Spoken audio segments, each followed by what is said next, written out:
ቤተሰቦች በሙሉ በልዑል እግዚአብሔር ፍጹም ሰላምታ ሰላም እላችኋለሁ። እንደምን አደራችሁ? እንደምን አረፈዳችሁ? እንደምን ቆያችሁ? አሜን። ልዑለ ባሕርይ አምላካችን እግዚአብሔር ስሙ የተመሰገነ ይሁን። እልል ብላችሁ እግዚአብሔርን አመስግኑ። እንግዲህ አገልግሎቱ ከማታው ከምሽቱ 2 ሰዓት ጀምሮ እስካሁኑ ድረስ ሳይቋረጥ የእግዚአብሔር ቃል እየተነገረ አድሯል፣ አርፍዷል። ከሌሊቱ 10 ሰዓት ጀምሮ ደግሞ ባሕታዊው ደጉ ተሐራሚው አባታችን ብፁዕ አቡነ ናትናኤል በቅድስት ሀገር ኢየሩሳሌም ሊቀ ጳጳስ ኪዳኑን ማሕሌቱን እየመሩ አገልግሎቱን እስካሁን ድረስ በብፁዕነታቸው እየተመራ ነውና አሁንም ብፁዕነታቸው ልጆቼ እኔ ቁጭ ብዬ ልጆቼ ሲናገሩ መስማት እፈልጋለሁ፣ ልጆቼ ሲያስተምሩ መስማት እፈልጋለሁ እና ለልጆቼ ፈቃድ ሰጥቻለሁ ብለው ከመካከላችን በአዲስ አበባ ሀገረ ስብከት የማህበራት ማደራጃ መምሪያ ኃላፊ የሆኑት ሊቀ ማእምራን ጽጌ ከበረ ለ30 ደቂቃ ያክል የእግዚአብሔርን ቃል የዕለቱን ትምህርት ይሰጡናል። በቀጥታ ወደ ሊቀ ማእምራን።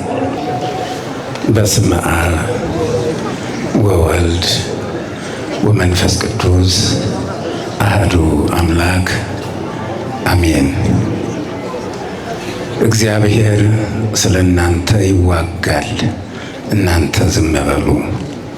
ብፁዕ አባታችን አቡነ ናትናኤል የቅድስት ሀገር ኢየሩሳሌም ሊቀ ጳጳስ፣ ክቡር መላከመዊ መሰረት ሞላ የደብራችን አስተዳዳሪ፣ ክቡራን የአዲስ አበባ ሀገረ ስብከትና የየክፍለ ከተማው የሥራ ኃላፊዎች፣ ክቡራን የአድባራት አስተዳዳሪዎች፣ ክቡራን ልዑል እግዚአብሔር ሕዝቡን የሚያይባችሁና የሚቆጣጠርባችሁ ቅዱስ አትናቴዎስ የእግዚአብሔር ዓይኖች ብሎ የመሰከረላችሁ አይንተ እግዚአብሔር ካህናት በየማይረጋችሁ እንደየማይረጋችሁ የተከበራችሁና የተወደዳችሁ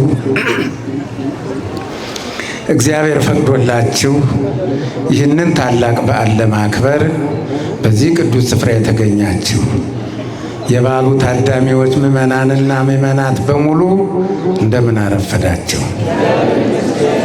አሜን። በቸርነቱ ጠብቆ ዛሬ ላይ ያደረሰን የቅዱሳን አምላክ ቅዱስ እግዚአብሔር ከዘላለም እስከ ዘላለም ክብርና ምስጋና ለእርሱ ይሁን። እግዚአብሔር ስለ እናንተ ይዋጋል፣ እናንተ ዝም በሉ። ዘጸአት ምዕራፍ 14 ቁጥር 14። ይህን ኃይለ ቃል የተናገረው ሊቀ ነቢያት ሙሴ ነው። ሊቀ ነቢያት ሙሴ ይህን ኃይለ ቃል የተናገረው እስራኤላውያን ከምድረ ግብፅ ወጥተው በጉዞ ላይ ሳሉ ነው። ሊቀ ነቢያት ሙሴ ይህን ኃይለ ቃል የተናገረው እስራኤላውያን ተስፋ በቆረጡበት ወቅት ነው። በነገራችን ላይ ይህን በዓል የምናከብረው እስራኤላውያን ለ100 ዓመታት በባርነት ሲማቀቁባት ከነበረችው ምድረ ግብፅ በእግዚአብሔር ቸርነት በቅዱስ ሚካኤል ተራዳይነት በሊቀ ነቢያት ሙሴ መሪነት ነፃ የወጡበትን ቀን በማሰብ ነው። ይህን በዓል የምናከብረው ቅዱስ ሚካኤል በእንደራሴነቱ እስራኤላውያንን እየመራ ወስዶ ባሕረ ኤርትራን አሻግሮ ከነዓን ያደረሰበትን ቀን በማሰብ ነው። በመሰረቱ እስራኤላውያን ከግብፅ የወጡ በሚያዝያ ወር ነው። ነገር ግን አባቶቻችን ሊቃውንት በዓላትን ሲያስተካክሉ እስራኤላውያንን እየመራ ወስዶ ከነዓን ያደረሳቸው ቅዱስ ሚካኤል ስለሆነ የእስራኤላውያን የነጻነት በዓልም ከቅዱስ ሚካኤል በዓል ጋር ኅዳር 12 ቀን እንዲከበር በመወሰናቸው ነው። እኛም የአባቶቻችን ልጆች ነንና ይህንን በዓል በየዓመቱ በታላቅ ድምቀት ስናከብረው እንኖራለን። የተከበራችሁና የተወደዳችሁ የበዓሉ ታዳሚዎች ከኔ ጋር ናችሁ? እግዚአብሔር ከሁላችን ጋር ይሁን። የዕለቱ ትምህርታችንም የሚያጠነጥነው በዚሁ ዙሪያ ሲሆን የትምህርታችን ርዕስም እግዚአብሔር ስለ እናንተ ይዋጋል፣ እናንተ ዝም በሉ ይላል። የተፈቀደልኝ 30 ደቂቃ ነው። ከኔም ጋር አብራችሁ የምትቆዩት ለ30 ደቂቃዎች ያህል ነው። አሁን ነው ደቂቃው የሚቆጥረው፣ የእስካሁኑ መግቢያ ነው። እግዚአብሔር ስለ እናንተ ይዋጋል፣ እናንተ ዝም በሉ ብሎ ሊቀ ነቢያት ሙሴ የተናገረው ያለ ምክንያት አይደለም። እስራኤላውያን የግብፃውያን ባሮቹ ነው በነበሩበት ዘመን ግብፃውያን በእስራኤላውያን ላይ ያላደረሱት ግፍና በደል መከራና ስቃይ አልነበረም። ጉልበታቸውን እንደ ሎሚ እየመጠመጡ እንደ ሸንኮራ እየመጠጡ ለሰዎቹ ግን ቅንጣት ታክል ክብር አልነበራቸውም። የሰውነት ክብርም አይሰጧቸውም ነበር። እንደ ቁስ ነገር ነበር የሚያዩዋቸው። ልዑል እግዚአብሔርም በእስራኤላውያን ላይ በሕዝቦቹ ላይ ለዘመናት የደረሰውን ግፍና በደል መከራና ስቃይ አይቶና ተመልክቶ በሙሴ አማካይነት ፈርዖንን አስጠነቀቀው። ሕዝቦችን ልቀቅ አለው። ፈርዖን ግን የእግዚአብሔርን ትእዛዝ ተቀብሎ የእግዚአብሔርን ሕዝቦች ለመልቀቅ ፈቃደኛ አልሆነም። ፈቃደኛ ባለመሆኑም ከእግዚአብሔር ጋር ተጣላ። ወገኖቼ፣ ሰው ከእግዚአብሔር ጋር ሲጣላ እግዚአብሔር ብቻ ሳይሆን እግዚአብሔር የፈጠራቸው ፍጥረታት ሁሉ ናቸው የሚጣሉት። ሰው ከእግዚአብሔር ጋር ሲጣላ ሳሩ፣ ቅጠሉ፣ እንጨቱ፣ ድንጋዩ፣ ጋራ፣ ሸንተረሩ፣ ሜዳ፣ ገደሉ፣ ሰማዩ፣ ምድር ሁሉ ይጣሉታል። ሰው ከእግዚአብሔር ጋር ሲጣላ አየሩም፣ ምግቡም፣ ውሃውም ይጣለዋል። ወገኖቼ፣ ከእግዚአብሔር ጋር ስንጣላ ዘወትር የምንምገው አየር ኦክሲጅኑ በሽታ ተሸክሞ ነው ወደኛ የሚመጣው። በሽታ አስተላላፊ ይሆንብናል። ስንመረመር በአየር የሚተላለፍ በሽታ ነው እንባላለን። በሽታው ጉንፋንም ሊሆን ይችላል፣ ቲቪም ሊሆን ይችላል፣ ኢንፍሉዌንዛም ሊሆን ይችላል፣ ኮረናም ሊሆን ይችላል፣ ሌላም ሊሆን ይችላል። ያም ሆነ ይህ በአየር የሚተላለፍ በሽታ ነው እንባላለን። ከእግዚአብሔር ጋር ስንጣላ ንጹሕ ነው ብለን የተጣራ ነው ብለን የታሸገ ነው ብለን እሽጉን በዓይናችን በብረቱ አይተን በእጃችን ከፍተን የጠጣነው ውሃ ከገባ በኋላ ደዌ ይሆንብናል። ስንመረመር ውሃ ወለድ በሽታ ነው እንባላለን። ከእግዚአብሔር ጋር ስንጣላ ጣፍጦን የተመገብነው ምግብ ከበገባ በኋላ ለጨጓራችን የማይመች ለሰውነታችን የማይስማማ ጤንነታችን የሚያውክ ይሆናል። ስንመረመር አንድ የፕሮቶኮል ስም ይሰጠዋል። ፉድ ፖይዝን ወይም ደግሞ የምግብ ብክለት ነው እንባላለን። ይህ ብቻ አይደለም ወገኖች፣ ሰው ከእግዚአብሔር ጋር ሲጣላ ሰማይም ምድርም ይጣሉታል። ሰማይም ዝናም ለዘር ጠል ለመከር አልሰጥም ይላል። ምድርም የዘሩባትን አላበቅልም ትላለች። መስጠት የሚገባትን ፍሬ፣ መስጠት የሚገባትን በረከት፣ መስጠት የሚገባትን ሲሳይ አልሰጥም ትላለች።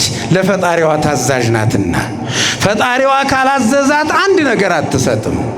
በአጋጣሚ ቢበቅልም እንኳን እግዚአብሔር ካልፈቀደ አሳይቶ መንሳቱንም ያቅበታልና የበቀለውን ቡቃያ ሁሉ ለአይጥ፣ ለጉርጥ፣ ለአንበጣ፣ ለኩብኩባ ይሰጠዋል። ፈርዖን ከእግዚአብሔር ጋር ተጣላ ወገኖች።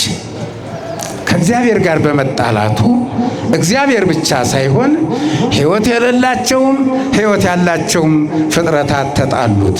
እግዚአብሔር ስለ እናንተ ይዋጋል፣ እናንተ ዝም በሉ ተብሏልና። የተከበራችሁና የተወደዳችሁ ምእመናንና ምእመናት እየሰማችሁ ነው። እናንተንም እግዚአብሔር ይስማችሁ። ምንጊዜም ቢሆን እግዚአብሔር ሳያስጠነቅቅ አይጣላምና ፈርዖንን በተደጋጋሚ ሕዝቦችን ልቀቅ እያለ አስጠንቅቆት ነበር። ፈርዖንና ፈርዖናውያን ግን እስራኤልን ለቀን የጉልበት ስራውን ማን ሊሰራልን ነው? እስራኤልን ለቀን የወፍጮውን እህል ማን ሊፈጭልን ነው? ድንቹን ማን ሊኮተኩትልን ነው? ሽንኩርቱን ማን ሊከትፍልን ነው? ስለዚህ እስራኤልን በፍጹም አንለቅም፣ እንዲያውም እግዚአብሔር የሚባል አምላክ አናቅም አሉና እምቢተኝነታቸውን አረጋገጡ። እንግዲህ ፍረዱ ወገኖቼ። ፈጣሪ ፍጡሩን አላውቅህም ሊል ይችላል። የሚልበትም ጊዜ ይኖራል። ወደፊትም ወደ እኔ ሂዱ ከዚህ አላውቃችሁም የሚልበት ጊዜ ይኖራል። ፍጡር ግን ፈጣሪውን አላውቅህም ማለት አይችልም። እግዚአብሔር በፈጠራት መሬት ላይ ቆሞ እግዚአብሔር የፈጠራትን ፀሐይ እየሞቁ እግዚአብሔር የፈጠረውን አየር እየማጉ እግዚአብሔርን አላውቅህም ማለት እብደት ነው። ፈርዖንና ፈርዖናውያን ግን አናውቅህም አሉት። በዚህ ጊዜ እግዚአብሔርም እጅግ ተቆጣና አይቀጡ ቅጣት ሊቀጣቸው ወሰነ። ለነገሩ በራብ አለንጋ ከመገረፍና በውሃ ጥም ከመቀጣት የበለጠ ቅጣት የለም ወገኔ። ሌላውን ሁሉ ቅጣት እየበሉ እየጠጡ መቋቋም ይቻላል። ውሃ ጥምና ራብ ግን መቻል ይከብዳል። እምቢተኞቹን ግብፃውያንን መጀመሪያ በውሃ ጥም ሊቀጣቸው ወሰነ። እንደሚታወቀው ውሃ ለሰው ልጅ ሕይወት ነው። ውሃ ለሰው ልጅ ሁሉ ነገሩ ነው። ጠጥቶ ለመርካት ብቻ ሳይሆን አብስሎ ለመመገብም ንጽህናን ለመጠበቅም ውሃ የግድ ያስፈልጋል። እምቢተኞቹን ግብፃውያንን ግን በውሃ ጥም ሊቀጣቸው ስለፈለገ ምንጩንም ወንዙንም ኩሬውንም የኩሬውንም ውሃ ቀርተው ቤታቸው ያስቀመጡትን ውሃ ሳይቀር ደም አደረገባቸው፣ ወደ ደምነት ቀየረባቸው። በፀሐይ ብርሃን ተመላልሰው የዕለት ከዕለት ስራቸውን እንዳያከናውኑ ቀኑን ጨለማ አደረገባቸው። እግዚአብሔር ስለ እናንተ ይዋጋል፣ እናንተ ዝም በሉ ተብሏልና። የተከበራችሁና የተወደዳችሁ ወገኖቼ፣ ውሃ ከለር የለውም፣ ውሃ ጠረን የለውም። ለእምቢተኞቹ ግብፃውያን ግን ውሃው መልኩን ቀይሮባቸዋል፣ ጠረኑንም ለውጦባቸዋል። የሚገርመው ነገር ለእምቢተኞቹ ግብፃውያን ውሃው መልኩን ሲቀይርባቸው ጠረኑንም ሲለውጥባቸው በዚያችው ምድር አብረው ለሚኖሩት ከአንድ ወንዝ ከአንድ ምንጭ በጋራ ለሚጠቀሙት የእግዚአብሔር ለሆኑት እስራኤላውያን ግን ውሃው መልኩን አልቀየረባቸውም፣ ጠረኑንም አልለወጠባቸውም። ክብርና ምስጋና ለአምላካችን ይሁን። ግብፃውያንና እስራኤላውያን በአንዲት ሀገር ውስጥ እየኖሩ አንድ መንደር ውስጥ እየኖሩ ግብፃውያን በውሃ ጥም ሲሰቃዩ፣ እስራኤላውያን ግን ጠጥተው ይረኩ ነበር። ለእምቢተኞቹ ግብፃውያን ቀኑ ሲጨልምባቸው፣ የቀን ጨለማ ሲውጣቸው፣ ጠራራው ፀሐይ ድቅድቅ ጨለማ ሲሆንባቸው፣ በአካል አብረው ለነበሩት እስራኤላውያን ግን ቀኑ ቀን ነበረ፣ ጨለማ አልነበረም።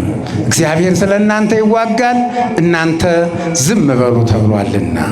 የተከበራችሁና የተወደዳችሁ ምዕመናንና ምዕመናት፣ ሁሉን ማድረግ የሚችለውን ኃያሉን አምላክ አናውቅህም ብለውታልና ኃያልነቱን ሊያሳያቸው አቅማቸውን ሊያሳውቃቸው ስለፈለገ በተለያዩ መቅሰፍታት ቀጣቸው።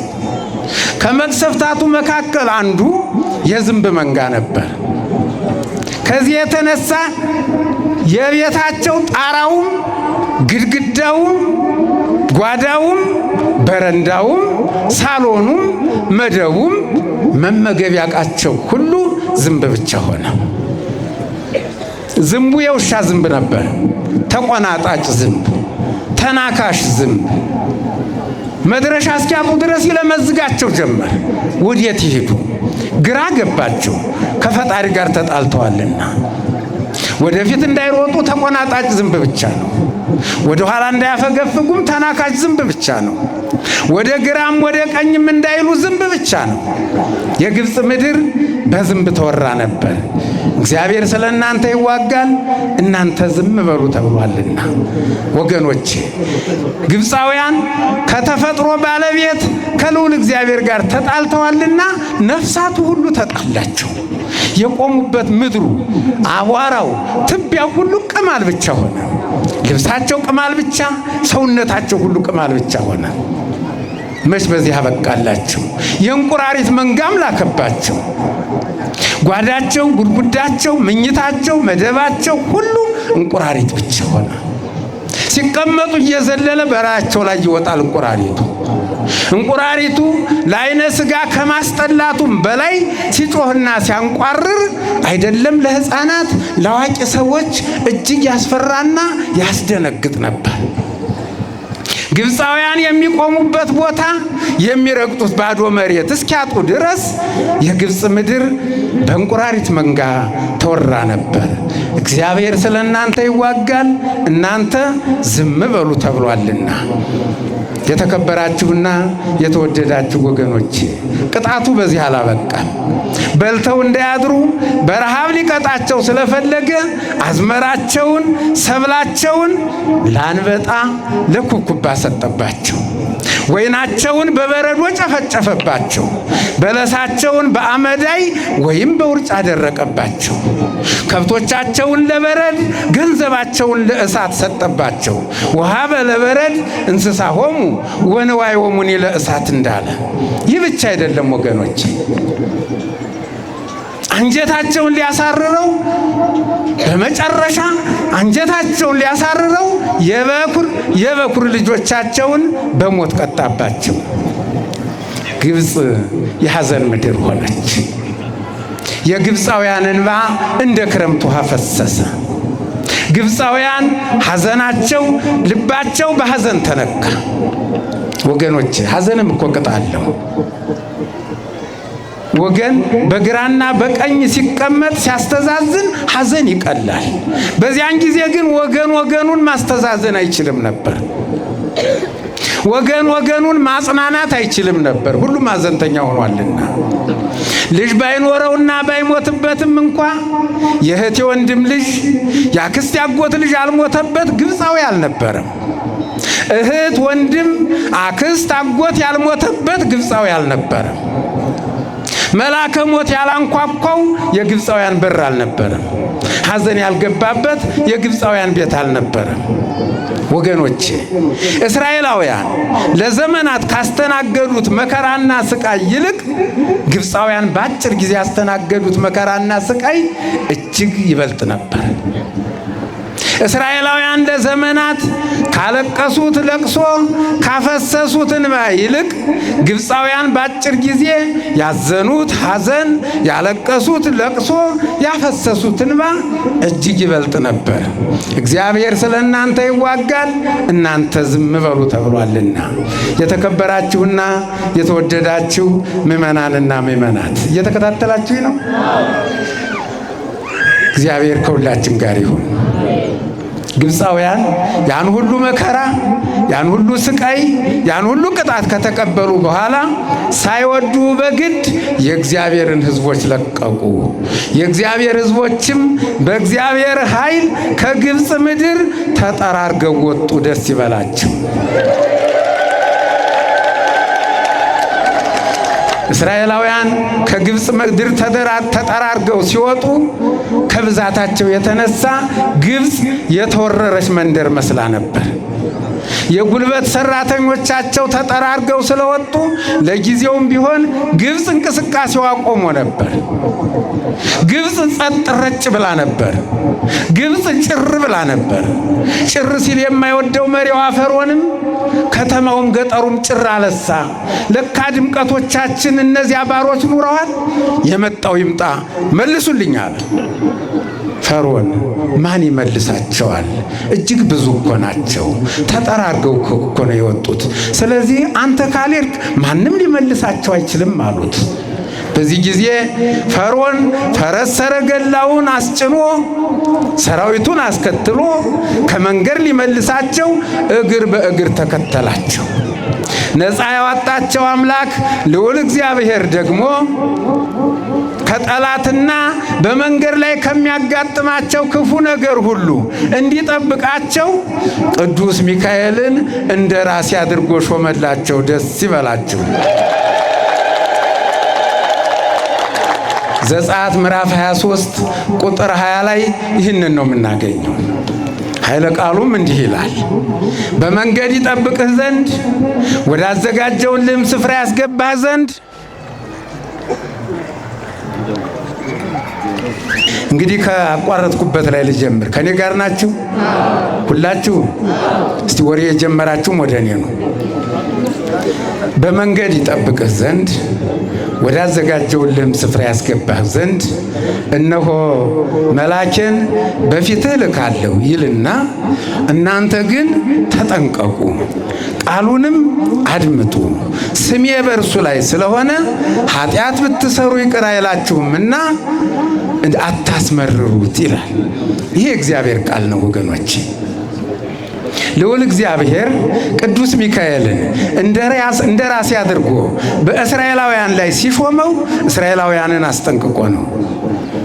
እንዳታስቆጡት፣ እንዳታስመርሩት፣ እንዳታስቀይሙት፣ ካስቀየማችሁት፣ ካሳዘናችሁት ስሜ በእርሱ ላይ ስለሆነ ኃጢአት ብትሰሩ ይቅር አይላችሁም ብሏቸዋል።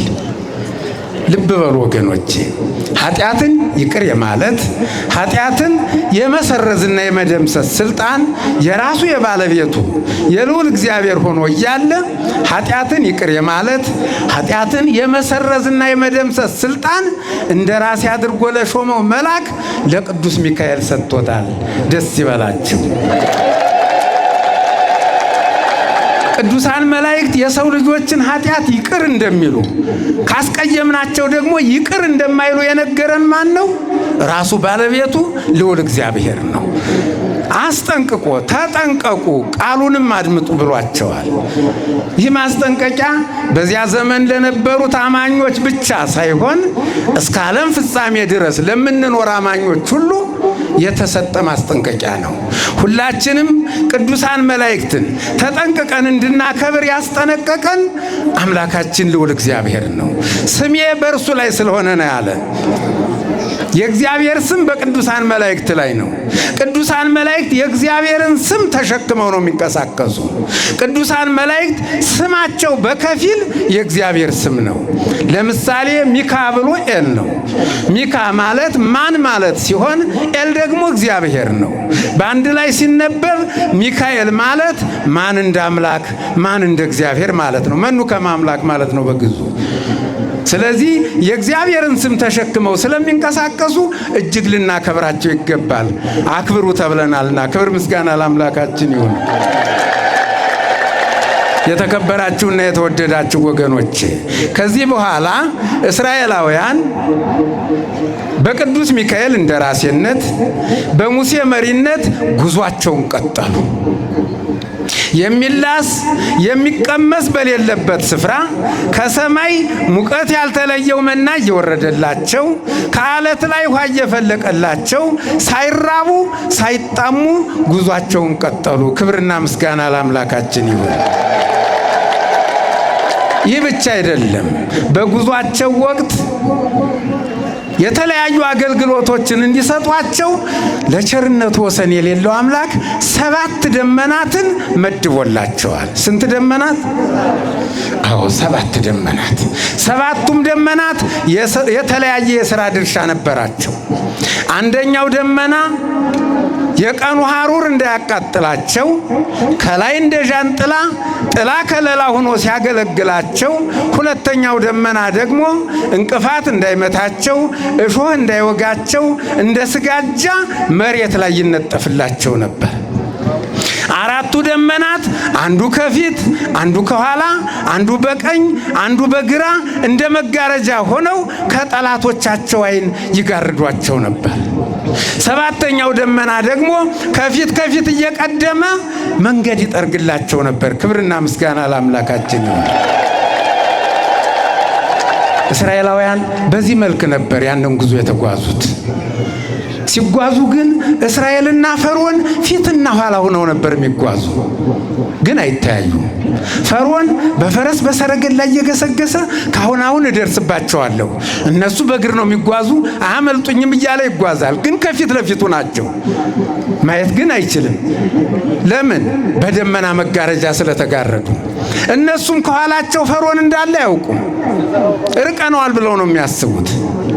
በዚህ ጊዜ ሊቀ ነቢያት ሙሴ እግዚአብሔር የዋለላቸውን ውለታ፣ የሰራላቸውን የቸርነት ሥራ፣ ያደረገላቸውን ጥበቃ እንዳይዘነጉ ለማድረግ ፈልጎ በእግዚአብሔር ፈቃድና ቸርነት የደመናውን መጋረጃ ገፈፈው። እስራኤላውያን ወደ ኋላቸው ዘወር ሲሉ ፈርዖንና ፈርዖናውያን በፈረስ በሰረገላ እግር በእግር ተከትለዋቸዋል። አጠገባቸው ደርሰዋል። እስራኤላውያን እጅግ ደነገጡ። ለነገሩ ያስደነግጣል። ጠላት ሲደርስ ያስደነግጣል። እጅግ ደነገጡ። መደንገጥ ብቻ አይደለም፣ ሙሴንም ወቀሱት። ሙሴ በግብፅ ምድር ለእኛ የሚሆን የመቃብር ቦታ አጥተህ ነው ምድረ በዳ ላይ ልትቀብረን ያመጣህን አሉት። ሙሴ ግብፃውያን ገለው ምድረ በዳ ላይ ከሚቀብሩን ለዘላለም ቢገዙን ይሻለን ነበር፣ ቀድሞም ነግረንህ ነበር። ምናልባት መንገድ ላይ ከደረሱብን ያጠፉናል ብለንህ ነበር፣ አንተ ግን አልሰማህንም እያሉ ወቀሱት። ዘጸአት ምዕራፍ 14 ቁጥር 10 ጀምሮ የምታዩትን ነው የምነግራችሁ፣ የምታነቡትን ነው የምነግራችሁ።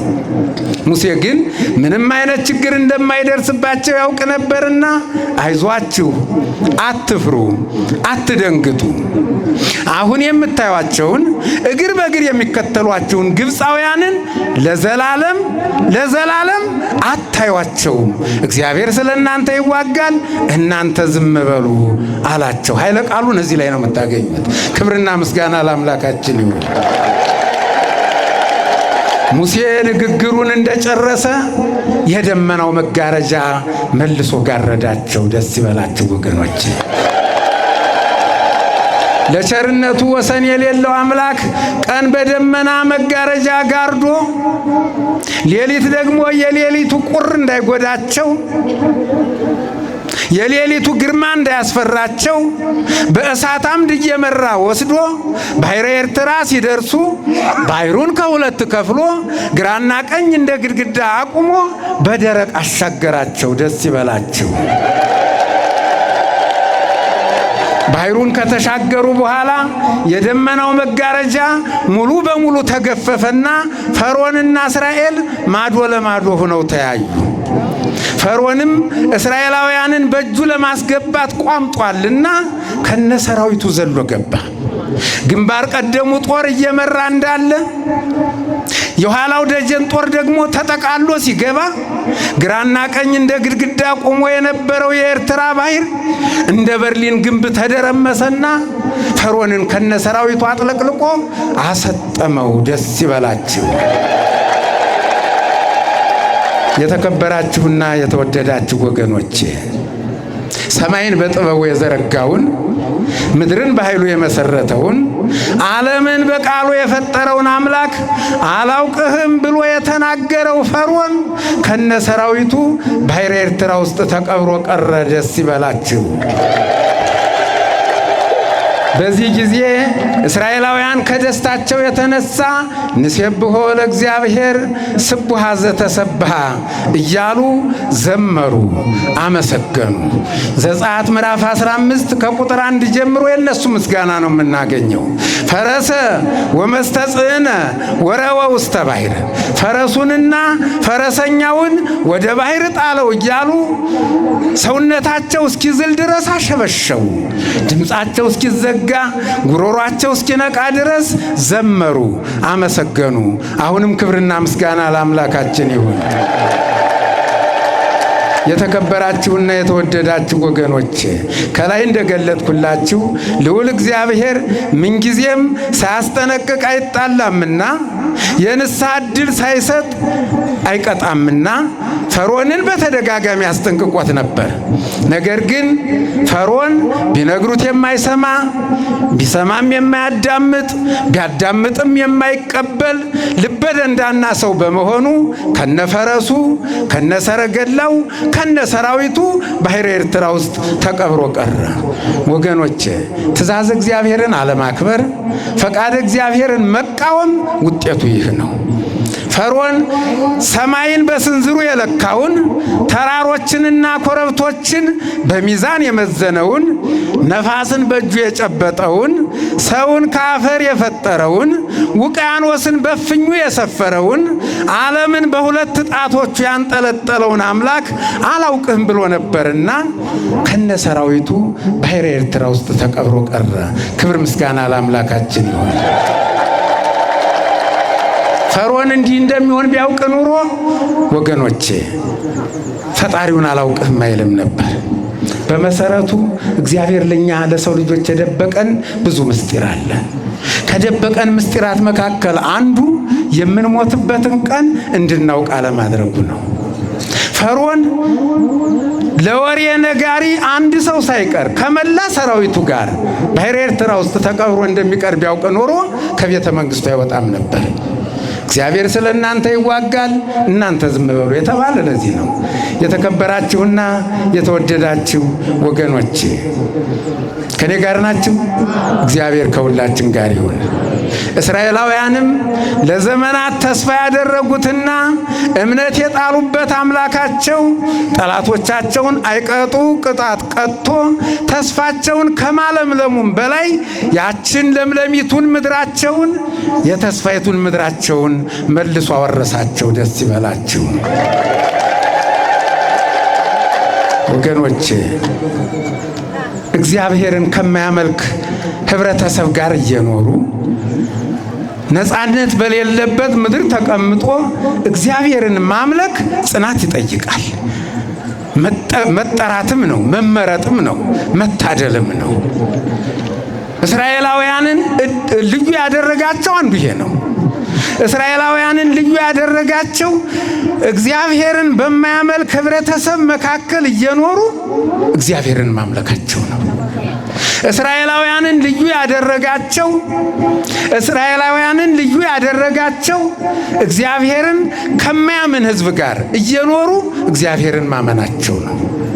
እስራኤላውያንን ልዩ ያደረጋቸው ነፃነት በሌለበት ምድር ተቀምጠው ያን ሁሉ ጫና ተቋቁመው ፈጣሪያቸውን ያን ያህል ዘመን አለመርሳታቸው ነው ወገኖች።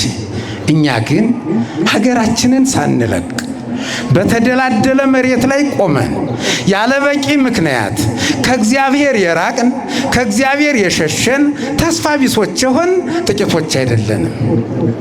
አንዳንዶቻችን ደግሞ በተለያዩ ምክንያቶች ሀገራችንን ጥለን ባሕር ተሻግረን ስንሄድና የእግዚአብሔር ስም ከማይጠራበት የዕጣኑ ሽታ፣ የከበሮው ድምድምታ፣ የጸናጽሉ ሿሿታ ከማይሰማበት ስፍራ ስንደርስ የዱሮ ሃይማኖታችን ተለውጦ ጠንካራው እምነታችን ላልቶ የምንፍቅና ነፋስ ሽው ሲልብን የምንታይ ጥቂቶች አይደለንም ወገኖች።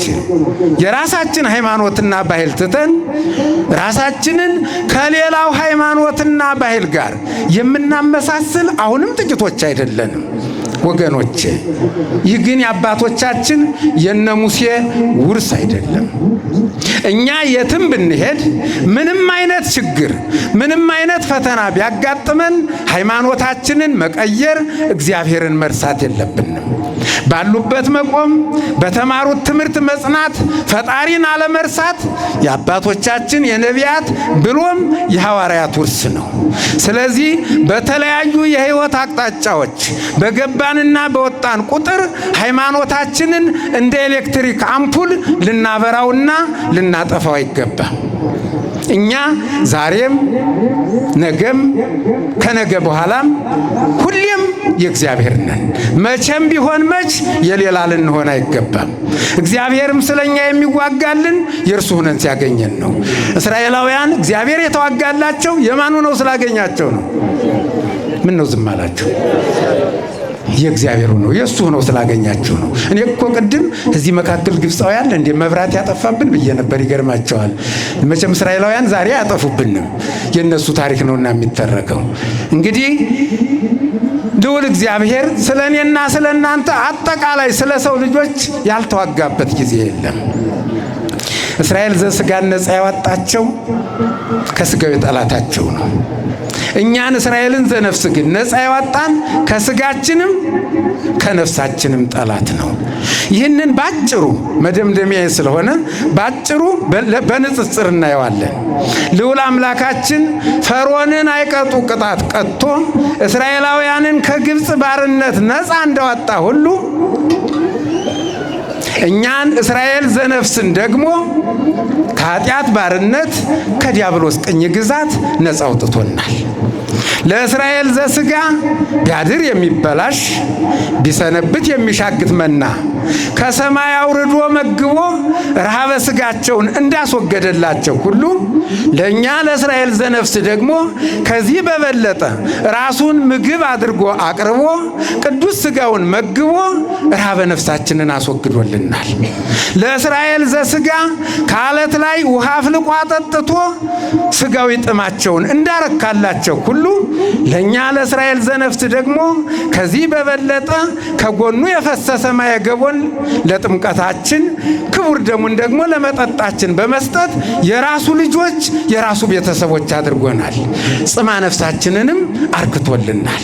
ይህ ብቻ አይደለም ወገኖቼ፣ ልዑል አምላካችን ፈርዖንን ባሕር ውስጥ አስጥሞ እስራኤል ዘሥጋን ባሕር ከፍሎ አሻግሮ ምድረ ርስት ከነዓንን እንዳወረሳቸው ሁሉ ለእኛ ለእስራኤል ዘነፍስ ደግሞ ዲያብሎስን አይቀጡ ቅጣት ቀጥቶ እኛን ከጨለማ ወደ ብርሃን አውጥቶ ምድረ ርስት ኢየሩሳሌምን እንድንወርስ አድርጎናል። ደስ ይበላችሁ።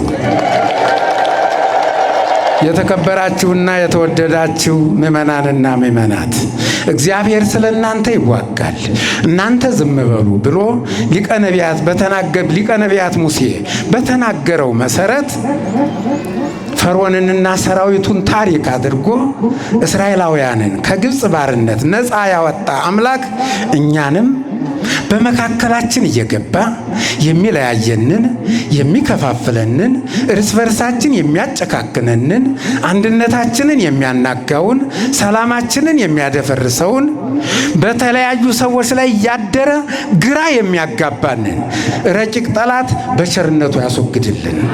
የልዑል እግዚአብሔር ቸርነት፣ የእመቤታችን የድንግል ማርያም አማላጅነት፣ የቅዱስ ሚካኤል ተራዳይነት፣ የሊቀ ነቢያት ሙሴ ጸጋና በረከት በሁላችን ላይ ይደር።